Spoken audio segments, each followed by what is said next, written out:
friends, myself Swati Sharma. Today we are going to do idioms for the IELTS. आज हम IELTS से related कुछ idioms करेंगे. तो शुरू करते हैं एडलिब से. देखिए एडलिब का मतलब क्या होता है. देखिए हम दो तरह की स्पीच देते हैं. एक स्पीच होती है जो हम याद करके फिर देते हैं या कुछ पढ़कर जैसे कागज पे लिखकर फिर देते हैं. लेकिन एडलिब क्या होता है. एडलिब होता है स्पीच देना बिना याद किए, बस जो भी आपके दिमाग में आ रहा है बिना याद किए बिना कुछ पढ़े आप बोलना शुरू कर देते हैं. उसको इंग्लिश में कहा जाता है एड लिब करना. देखिए the actor forgot his lines and ad libbed जो था उसको उसकी लाइंस भूल गई. उसने क्या किया, उसने एड लिब कर दिया. क्या मतलब, उसने बिना प्लान किए बिना याद किए बोल दिया. तो क्या होता है याद एडलिब, बिना तैयारी के बोलना. Next is all along. देखिए ऑल अलोंग का मतलब क्या होता है, हर समय. देखिए she help me all along. उसने मेरी हर समय सहायता की. मतलब किसी दौरान, मतलब कोई टाइम जैसे आप कहना चाहते हैं she was with me all along, वो मेरे साथ थी हर समय. तो जब आप हर समय कहना चाहते हैं तो आप क्या यूज करेंगे, all along. Next is all years. देखिए ऑल ईयर्स का मतलब क्या होता है. आपको कोई कहता है प्लीज मेरी बात सुनो, तो आपने उसे कहा yes I am all years, मैं तुम्हारी बात बहुत ध्यान से सुन रहा हूं.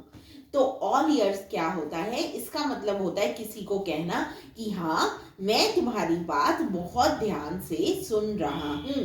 जैसे आप कहेंगे yes I am all years, मतलब मैं तुम्हारी बात बहुत ध्यान से सुन रहा हूं. Next is at all. At all का मतलब होता है बिल्कुल भी नहीं. देखिए he doesn't know French at all. उसे फ्रेंच जरा भी नहीं आती, बिल्कुल भी नहीं आती.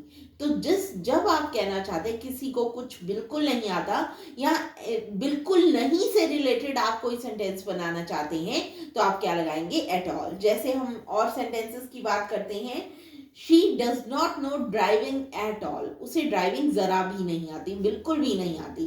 तो क्या होता है एट ऑल, बिल्कुल भी नहीं. Next is at random.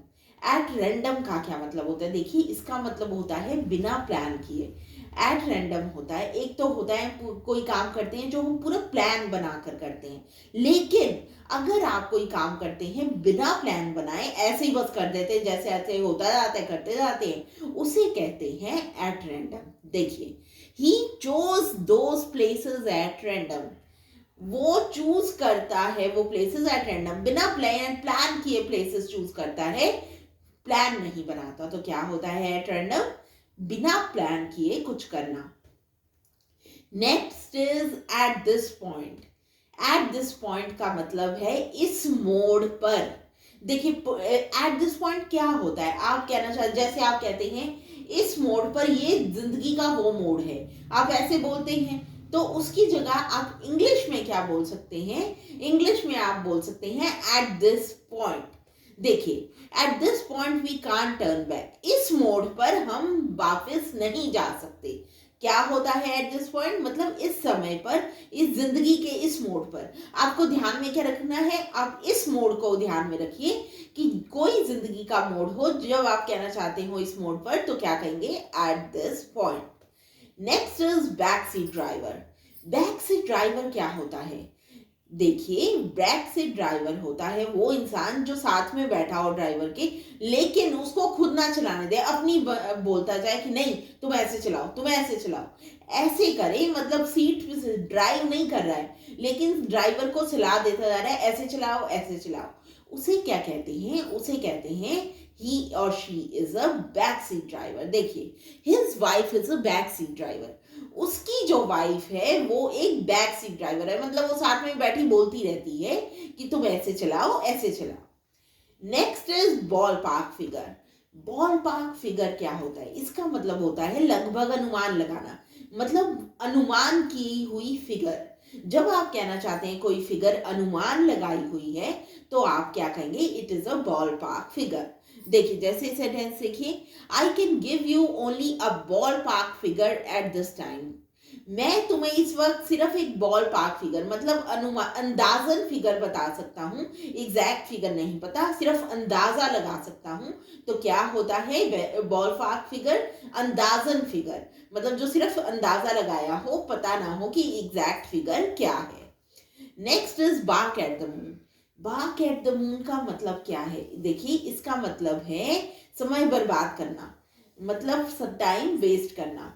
जैसे कोई टाइम वेस्ट करता है तो क्या कहेंगे? He is barking at the moon. और देखिए, we should work hard rather than barking at the moon. हमें मेहनत करनी चाहिए, टाइम वेस्ट करने से अच्छा, समय बर्बाद करने से ही अच्छा। तो बार्क एट द मून क्या होता है? समय बर्बाद करना।